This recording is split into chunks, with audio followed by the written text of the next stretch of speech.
For more on this case and the administration's response, I want to bring in Jeffrey Rosen, President and CEO of the National Constitution Center. Jeffrey, thank you for being with us.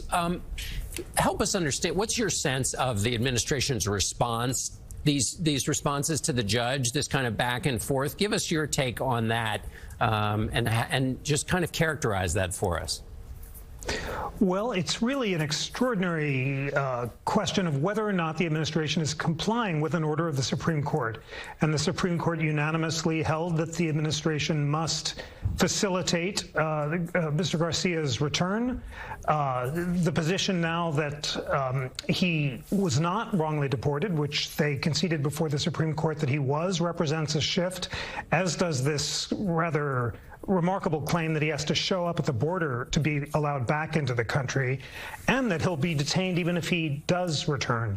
So essentially the question is, will the administration defy a clear order by the Supreme Court? President Trump said on Friday that he respects the Supreme Court and would not defy a clear and direct order to him. And yet this fact that the Maryland judge is now holding hearings about whether or not to hold the administration in contempt suggests that she thinks that they may be not abiding by her ruling. So we're coming up to the precipice of a really historic conflict between the president and the courts, but we have not quite gotten there yet. Put it in historical context for us. Presidents have clashed with the judicial branch before. Maybe you could argue that's even part of the design. But is this at a new level? Should we think of this in a new way?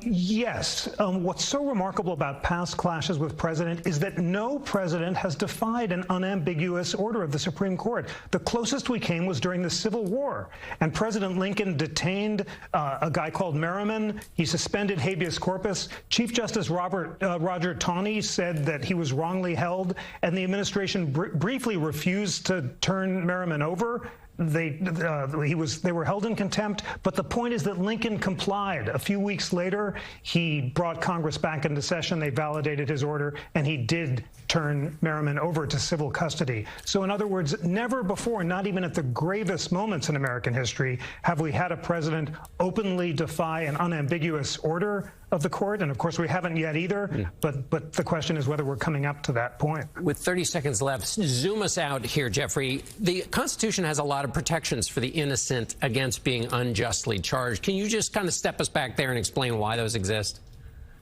Well, the basic protection of due process of law goes back to the Magna Carta in England, and it's why we fought the American Revolution, the idea that the president is not a king and can't throw people in jail without due process. And that's the essence of the constitutional protection for separation of powers that denies the president the ability to throw people in jail without due process. And those protections go to all people, aliens and citizens alike, as the U.S. Supreme Court has held. So it's at the very core of the Constitution, and what we're talking about are the most fundamental constitutional principles.